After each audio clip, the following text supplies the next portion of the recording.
The drama surrounding DiJonai Carrington reached a breaking point in a game that felt like the universe finally decided to step in. For months, Carrington had built a reputation as the league's ultimate instigator, the player who seemed to live in the gray areas of the game.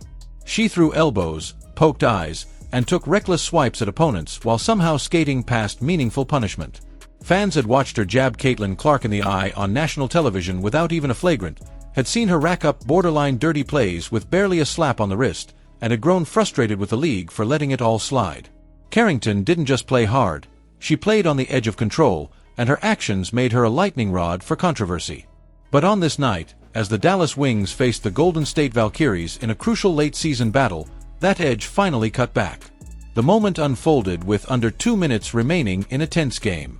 Dallas trailed by just 3, every possession carrying the weight of their playoff hopes.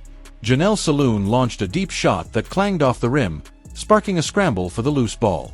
Carrington sprinted into position but quickly realized she didn't need to fight for it. The ball was rolling out of bounds, and all she had to do was shield it. She planted herself like a wall, the picture of fundamental, heads-up basketball. That's when Tiffany Hayes came crashing in like a runaway train. Hayes barreled into Carrington from behind, sending both players tumbling violently into the courtside seats.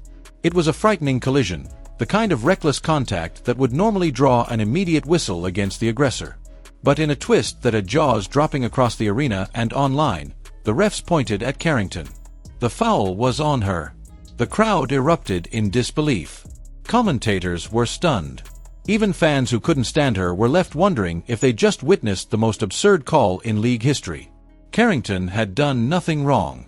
She hadn't moved into Hayes' path, hadn't initiated contact, she'd simply stood her ground. Hayes, by every conceivable standard of basketball logic, was the guilty party. Yet the whistle punished the victim. What happened next transformed a routine officiating blunder into one of the most viral moments of the season. Normally, a blown call like that sparks outrage. Fans swarm social media to demand accountability, and the player on the receiving end usually gets a surge of sympathy. But this was different. This was DiJonai Carrington. Instead of anger, the reaction was glee. Instead of sympathy, there were memes, jokes, and one overwhelmingly consistent sentiment. She got what she deserved. The online response was ruthless. Clips of the collision were replayed with captions about karma.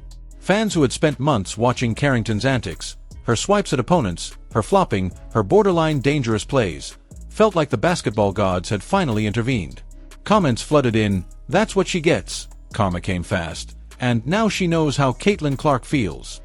In a league where officiating controversies usually unite fans against the referees, this was the rare case where everyone seemed content to let injustice slide because of who it happened to. Carrington had become the WNBA's villain, and villains don't get sympathy when the story flips. This wasn't an isolated perception. Carrington's reputation had been brewing for months, even years. The infamous eye poke on Caitlin Clark had lit the fire, but it wasn't the only spark. She had collided with Skylar Diggins-Smith in a reckless foul that left the veteran shaken on the floor. She had crowded Gabby Williams' landing space on a jumper, leading to a painful ankle roll. And she had been involved in multiple scrums where tempers flared and opponents were left frustrated.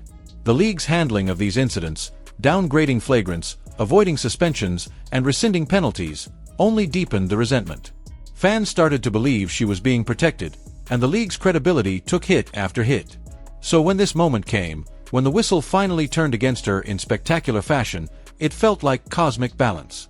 For once, the player who had seemed untouchable got burned. And the consequences went beyond humiliation. That single blown call cost Dallas a crucial possession in a tight game. Momentum swung instantly to Golden State, who capitalized and stretched the lead. A contest that had been winnable slipped away, leaving the Wings with a painful loss and Carrington with a new chapter in her controversial legacy.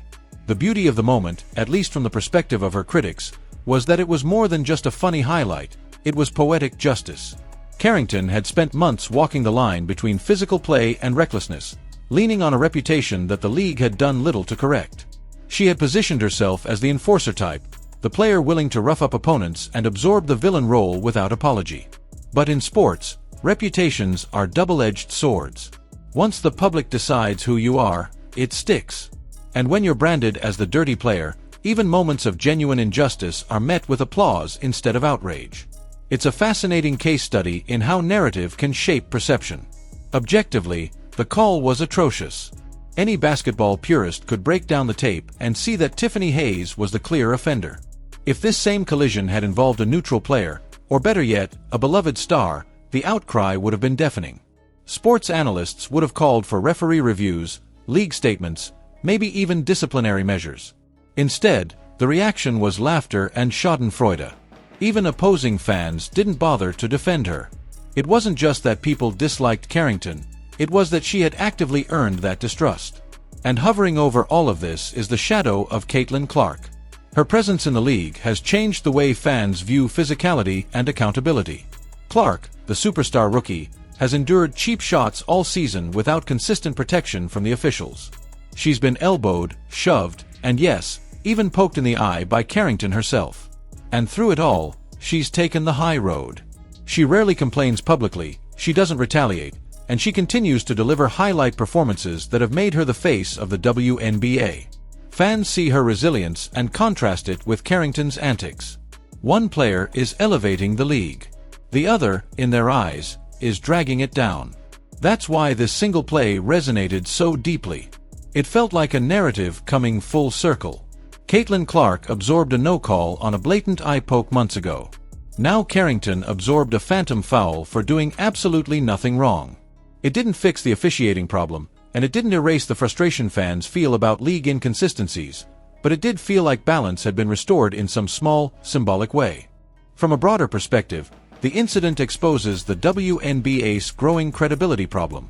If playoff races can swing on calls this bad, and if public trust in officiating is so low that fans celebrate injustice as entertainment, the league is treading dangerous ground. A sport cannot thrive on karma moments alone. There needs to be fairness, transparency, and consequences.